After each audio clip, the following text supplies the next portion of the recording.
Good boy. Good boy. No. Harry! Harry! Well, this is Harry, and he's 14, which is kind of like the new 8, right? Yeah, seriously. And that's Dean, who is about 9.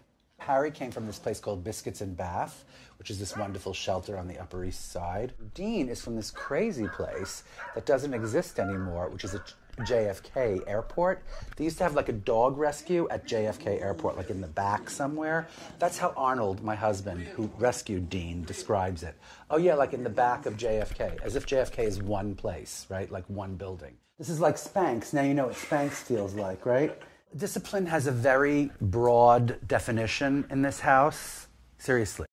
Discipline is, not exactly our motto with our dogs, which is not the best thing, I have to tell you. It's not so great.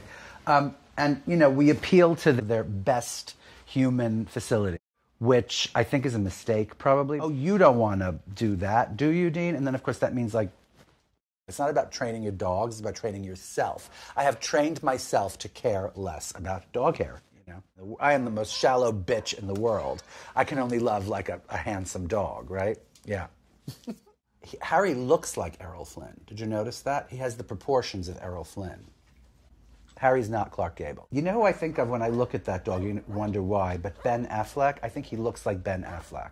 You could almost take Harry's name out and insert Isaac. If I say Harry is very unhappy, right? That usually means Isaac is very unhappy, right? Harry is that way. He's very, very, very specific. Yes, you can do it. No, Dean, come inside. Wait, Dean. You mean Isaac is very specific? I mean, seriously, yeah.